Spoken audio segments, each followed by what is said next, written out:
Hello, welcome back to another breaking news update. My name is Jimmy Boyd, and you were watching Boyd News. I want to thank you so much for tuning in today.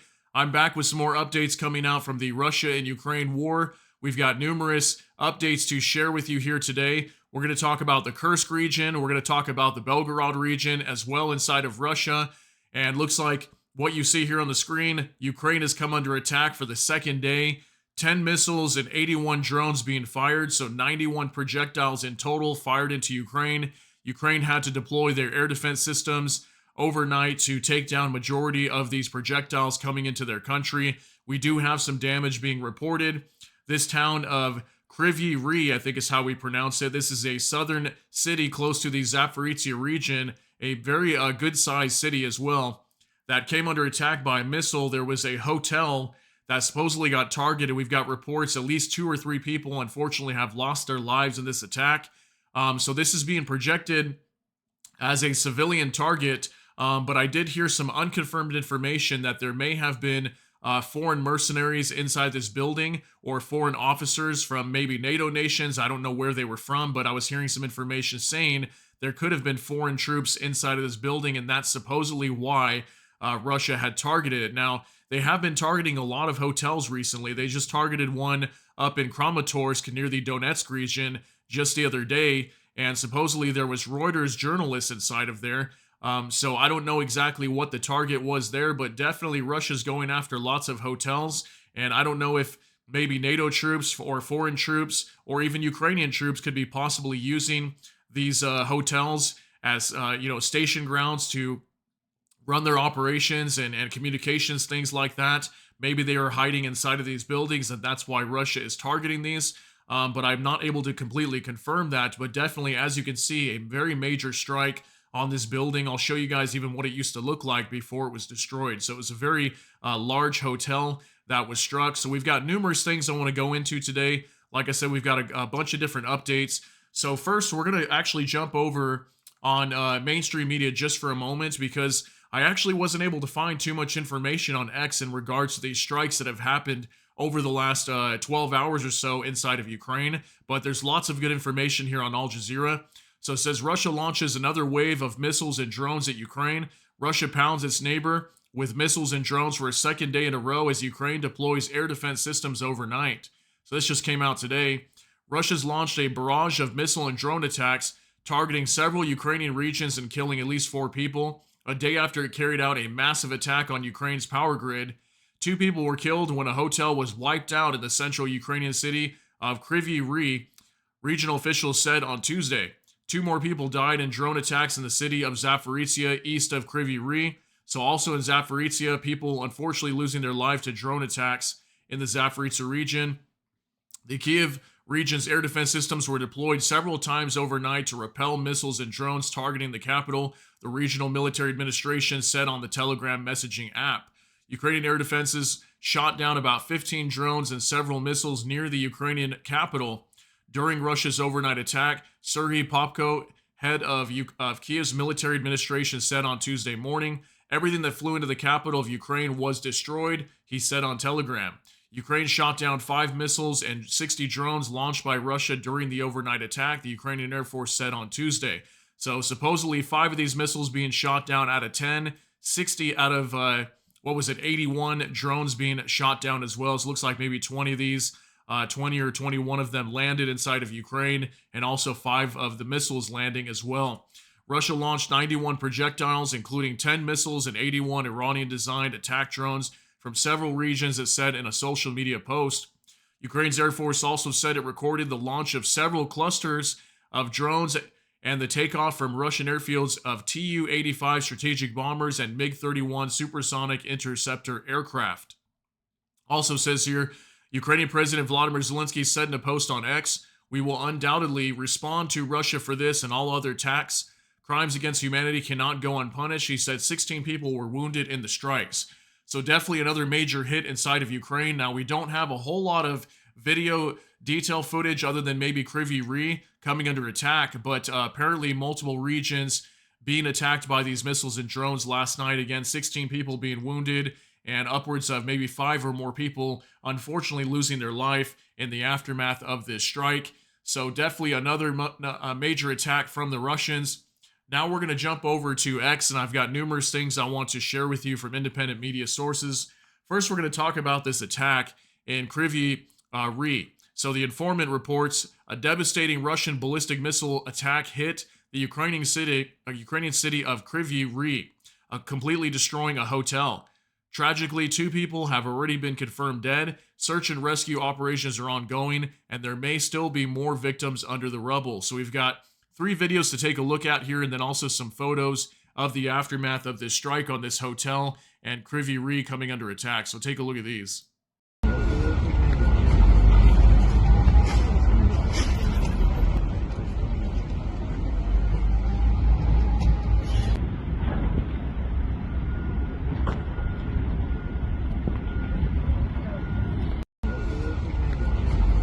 Okay, so what we can see here is late at night or early morning when this attack took place, when this hotel got hit by that ballistic missile. It was definitely, for the most part, destroyed from what we're seeing here. So we've got a couple other videos to take a look at. So let's check these out as well.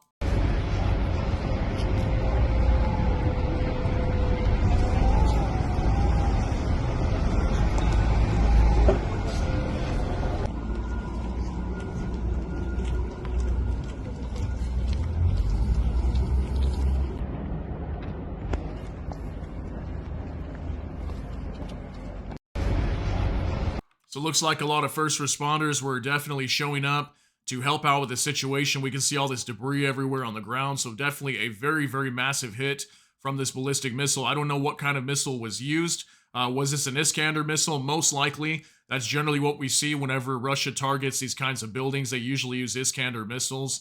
So it's probably a missile, something like that. So one more video to take a look at.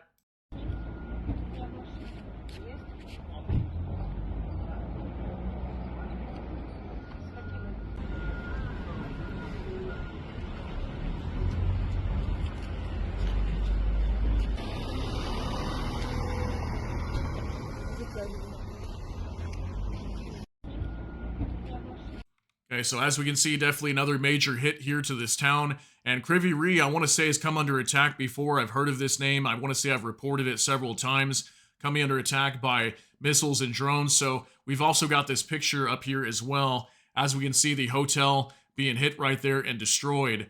And just look at the amount of damage here, guys. So definitely another destroyed hotel, just like what we saw in Kramatorsk the other day with the Reuters journalists that were inside. So next up, we've got some information from Bliskovka. 3 people have already died as a result of the night rocket attack of Kryvyi Rih. The head of the regional military administration, Serhiy Lysak, said. 1 more person remains missing. Rescues continue to work at the scene of the tragedy. Okay, so what we have here is at least 3 people confirmed that are unfortunately losing their lives in this event. As on the Reuters reports, I think we only had like 2 people, so it looks to be updated to 3 now. And also, I've got this picture here that shows the difference of before and after. So take a look at this. This is what the hotel looked like. I don't know what the name of it is, but it looks like they had a casino inside of here as well. Looks like Aurora, I think is the name. Aurora. And then this is what it looked like prior. This is what it looked like after. So absolutely destroyed after this ballistic missile hit. So very unfortunate. Hopefully the families can receive the much needed assistance, and hopefully they can grieve and heal from losing their loved ones here that were struck. So again, we did hear that unconfirmed information that there could have been foreign mercenaries or foreign officers inside of this building on behalf of Ukraine. So I'm not able to 100% confirm that, but maybe that was the result of this strike. That's the reason why they took this out. But nonetheless, we did have some innocent people that were unfortunately hurt here in this attack. So let's go ahead and move on now. From next to just in, Stoltenberg calls Ukraine NATO Council meeting for August 28th at Ukraine's request, says The Guardian. So this literally just came out maybe about 30 minutes to an hour before I'm about to record this. And it says here, NATO Secretary General Jens Stoltenberg will convene a meeting of the NATO-Ukraine Council on Wednesday at Ukraine's request, a spokesperson said. The meeting will be held at ambassadorial level, said the spokesperson Farah Dak Laya. I don't know if I'm saying that right. That's a tough last name. But yeah, I'm not sure exactly what this meeting is going to be.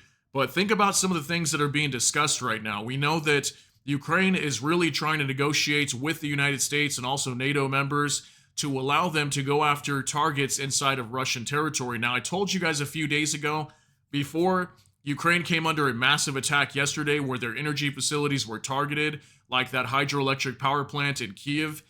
Prior to that happening, I told all of you guys that most likely what was going to happen was Ukraine was going to come under a massive attack from Russia, and this is the reason why I believe Ukraine pushed into the Kursk region, so that way Russia can respond and attack Ukraine, and this will hopefully give Ukraine the ability to strike Russian airfields. Now, I believe that this is what's coming next, and maybe this is what this council meeting between NATO and Ukraine could be. That's what I'm thinking, at least. Let me know what you guys think it could be down below. It could obviously be numerous things, but definitely one of the highlights of the Ukraine war right now is Ukraine being given the permission to use ATACMS missiles, British Storm Shadow missiles, French Scalp missiles, whatever long-range missiles that they're being given from the West to strike Russian airfields, okay? And this is a big problem for Ukraine right now because Ukraine cannot defend themselves from all these glide bomb attacks that are happening all over Ukraine, missile attacks, things like that. And if they can go after these airfields, they could potentially put a stop to that threat. Okay, so that's kind of what Ukraine is trying to push for right now. So I thought that was huge news when that came out. Now, this could be very, very good news. And hopefully we don't see maybe NATO deciding to even get involved in this war. I wouldn't think that would happen yet. But at the same time, there's a threat of Belarus getting involved in the war. And hopefully that doesn't drag NATO into this if Belarus does try to push in. So we'll see what's going to happen with that. I'm going to follow this story very closely. And if we get more information, I will report that to you guys at a later time. So next to reports, just in, the AFU is taking control of 1,294 square kilometers and 100 settlements in the Kursk region. Okay, so last we knew, I want to say Ukraine was at 93 or 94 settlements taken in the Kursk region. That was probably about 3 days ago. Now we hear that Ukraine is up to 100 settlements taken in the Kursk region. And last I knew here too, they were somewhere around 1,200 to 1,250 square kilometers taken. Now they're up to 1,294. So it looks like another 44 to 50 square kilometers taken in the Kursk region of Russia. And it says here in a statement, we continue to move forward in the Kursk direction, inflicting significant losses in manpower and equipment on Russian troops. A total of 594 Russian servicemen were taken prisoner in the Kursk region, the commander-in-chief said. Okay, so that's Oleksandr Syrsky, the commander of Ukraine's armed forces, who recently got promoted to general. I think he was colonel general before, and he got promoted to general recently. So congrats to him. So let's go ahead and keep moving here. Now we've got this report coming out from Belgorod, okay? So we heard probably about maybe a week or two ago that Ukraine was starting to attack Belgorod, and then we didn't really hear anything after that. So I'm assuming the Ukrainians got repelled. So now take a look at this. Looks like there was another attack in Belgorod. Kremlin propagandists massively report fighting on the border of an attempted breakthrough by the AFU into the Belgorod region. The Shot Telegram channel writes about fighting near the Belgorod village of Nekoteyevka. A post about the fighting near Nekoteyevka was also published in the Two Majors Telegram channel. According to Shot, around 8 in the morning, about 60 AFU servicemen in 8 armored vehicles approached the border from where they were driven back by artillery and aviation forces. However, as the Telegram channel wrote, the Ukrainian military took cover in a forest belt and continued firing at the checkpoint. MASH claims that about 500 AFU troops are trying to break through in 2 places through checkpoints in Nekoteyevka and Shebekino. Shot source denied information about the battle near Shebekino. Telegram channel Colonel Kasad writes about fighting near the checkpoint Zurovlevka of Belgorod district. According to his information, the AFU is not trying to break through the checkpoint of Nekoteyevka. It should be noted that there is no official information or confirmation yet. So he did post an update down here that there is confirmation. Take a look at this. We'll look at that map in just a second. Next reported again an update. Just in, the governor of Belgorod region confirmed the information about the attempt to break through the border. According to the Russian Defense Ministry, the situation on the border remains difficult but controlled. Our military personnel are carrying out routine work. Please remain calm and trust only official sources of information, Vyacheslav Gladkov wrote in his Telegram channel.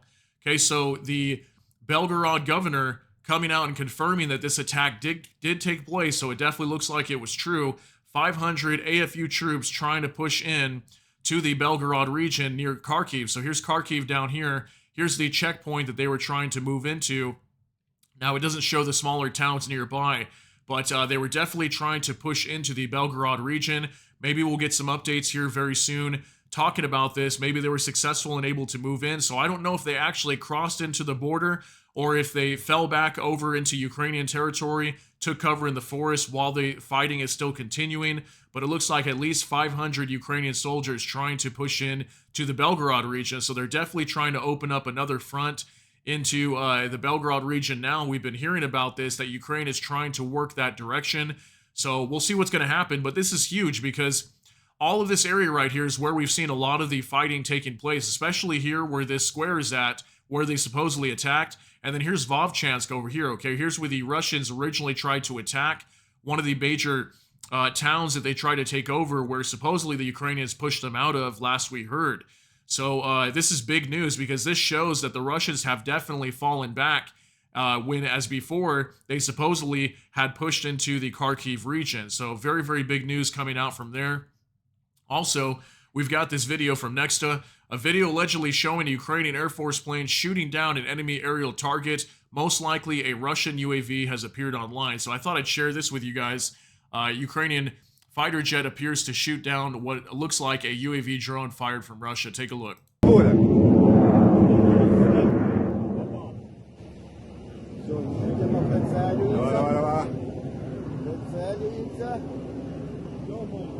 Давай, сбивай, блядь.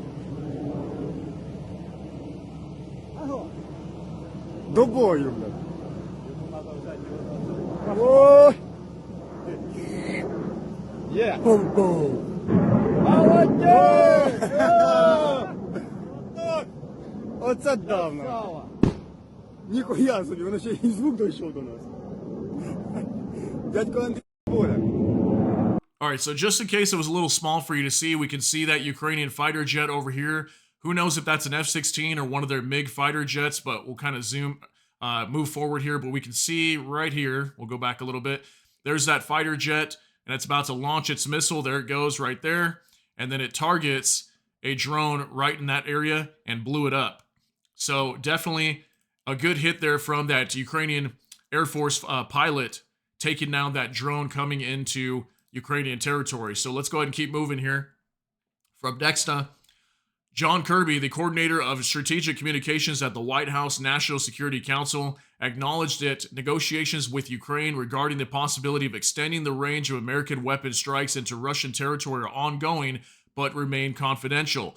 So this is John Kirby, all right, and he's come out recently in the last 24 hours or so, acknowledging that, yes, Ukraine is talking with the United States right now, and that's why I'm saying maybe that's what this NATO-Ukraine Council meeting is going to be about, is probably giving Ukraine the ability to go after these Russian airfields, okay? Now, what are we seeing? The last 2 days now, Ukraine coming under massive attacks from Russian drones and Russian missiles, okay? And this is what is needed to put pressure on NATO and the U.S. primarily to allow them to start going after these airfields, because if these missiles keep striking their energy infrastructure and destroying Ukraine, how is Ukraine going to win this war, okay? They could completely collapse if their energy facilities go offline completely.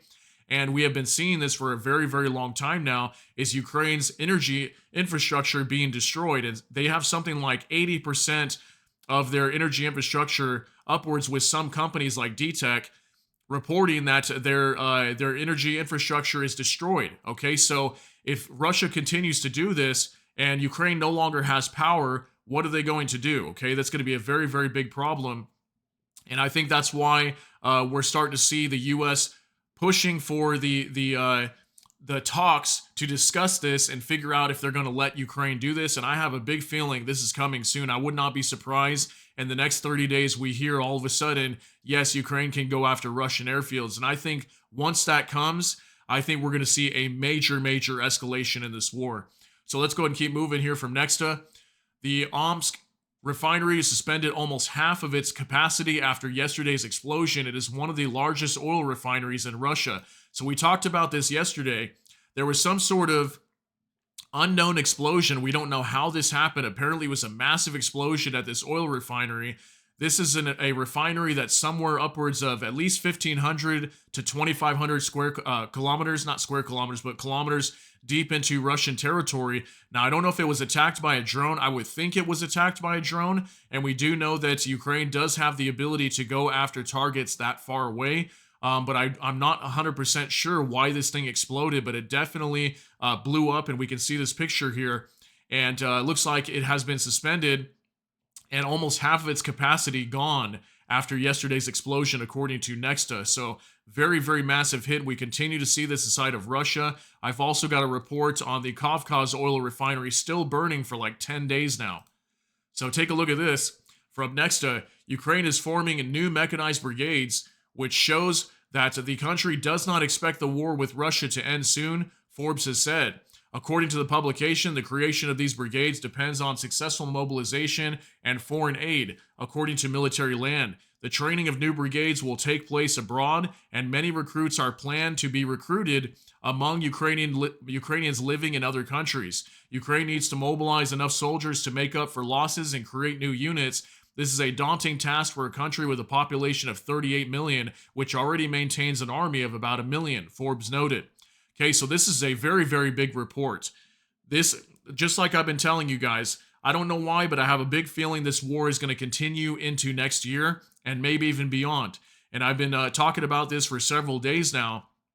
And I think it really will all depend on who wins the elections in the United States in November. Will it be Kamala Harris? If she ends up winning, I think for sure this war is going to continue. She's already come out publicly stating, even at the DNC, the Democratic National Convention, and she came out and said she would stand by Ukraine and support them to the very end and work with NATO partners to continue pressuring Russia to end their brutal attacks on Ukraine, yada, yada, yada. And we know she's going to stand with Ukraine, and she has stood with Ukraine even throughout the duration of the Biden administration. So if she ends up winning the election, I think this war is going to continue. And then I think Donald Trump is going to be the wild card. I don't know exactly what will happen. He claims that he will come out and end this war before he even becomes the actual president in January. So as president-elect, starting in November, leading up to January, he says he will have this war in the bag and settled. So I don't know what's going to happen here, but it definitely looks likely that Ukraine is preparing to fight this war for another year or longer. Okay, so very, very, very big news there. Igor Sushko reports Russia, hundreds of millions of dollars worth of military fuel burned out as fire in the fuel depot in Rostov enters its 10th day. So 10 days later, in the Rostov region, the Kavkaz oil refinery still burning, guys. Take a look at this. Вот что осталось. Ты что, блядь, недоблогеры, сука. Для истории, Паша, для истории. Нахуй в пизду историю. Ебал я в рот такую историю. Тихо, не ругайся, не ругайся. Это в музей. В музей, поле чудес. Да. Вот что осталось. 15 лет строили. За неделю ухандокали. Детям будешь показывать. Да. All right, as we can see from this video, I mean, look at all this damage, guys. Multiple oil storage tanks. There looks like at least maybe, I don't know, 7 or 8 or more that have been destroyed, and that's why this fire continued spreading. It went from one oil storage tank to another, to another, to another. We even heard of some kerosene tanks that might have blown up too. And this thing has been burning, like I said, for 10 days now. Almost 2 weeks this thing has been burning. And this is going to be very, very major damage to Russia's economy, and also to supply fuel to their troops that are heading over to the war in Ukraine. This is one of the major pit stops that they make to fuel up and provide fuel for their troops fighting inside of the Donetsk region of Ukraine, anywhere on the eastern side, really. So one last update to share with you guys. Take a look at this as well from Nexta. Russians were going to commit sabotage using drones at NATO's Geilenkirchen Air Base in Germany. The Deutsche Presseagentur DPA agency reported, citing German intelligence. There are 14 Boeing E-3A Airborne Warning and Control System AWACS aircraft based at the Geilenkirchen airfield, equipped with long-range radars and sensors capable of detecting air and surface targets at long distances. Such aircraft flies at an altitude of 9,150 meters and covers a surveillance area of more than 300 square kilometers. Earlier this year, the Russian armed forces lost two similar Russian-made A-50 reconnaissance aircraft. Okay, so this is very, very big news, and we've been reporting these potential sabotage threats that are happening inside of Germany. We've had two bases where we've had sabotage threats, even some warnings about water supplies being tampered with at the Cologne-Wann air base, and then also the Geilenkirchen air base. I just talked about this a couple days ago. They shut down for a number of hours. I think it was late into the evening or something like that, and they were on high alert over some what they were calling Russian agent sabotage threats. Now, supposedly, this is the information that's being given now, is that there was supposed to be some sort of drone attack on this base, according to this information. Okay, so sabotage using drones. Now, very, very interesting. Okay, why would a NATO base come under a drone attack inside of Germany? And how would this be carried out? I heard that some Russian warships may deploy some drones or something like that, but why would Russia do that and risk a world war? Okay, that just wouldn't make any sense. I mean, now, if they were to go after these planes first, I could see that being one of the first strikes if a war was about to break out, as these surveillance planes could be very, very important to NATO. Now, I could see this being a major target if Russia was planning to start World War III, but again, it doesn't seem, the timing doesn't seem right. It doesn't make any sense that Russia would go and start this war right now. And obviously this would initiate a major war if this drone attack were to take place and they were able to prove that this was Russia that did it. Okay, so I thought I'd share that with you. I'm actually going to do a separate video on that later and dive deeper into that, because I think that's a very, very interesting situation. And it's just very strange that we've been seeing two air bases inside of Germany going on high alert multiple times. Even a U.S. base as well going on high alert inside of Europe. So definitely very scary and strange at the same time to hear that information. So I'll go ahead and report on that later whenever we can get some more information on that and see what we can find out. But yeah, guys, that's going to be it for today's update, though. Just wanted to share some of the details coming out from the Russia-Ukraine war. There hasn't been any major information, but definitely some significant gains for the Ukrainians inside of the Kursk region once again.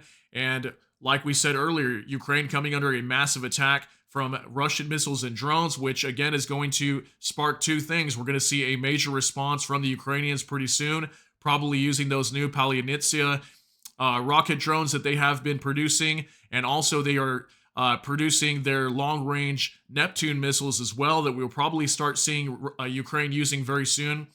And also this upcoming NATO meeting, we're going to see what that's going to be with Ukraine, this council meeting. And maybe we're going to hear that Ukraine can now finally go after Russian airfields. So let me know what you think down below. That's going to be it for today's update. If you got something out of this, please smash that like button. Also, if you enjoy my content, please consider subscribing down below. Hit the notification bell. That way YouTube can notify you. And with that, hope you all have a great day. Everybody take care and God bless. And we'll see you in the next one.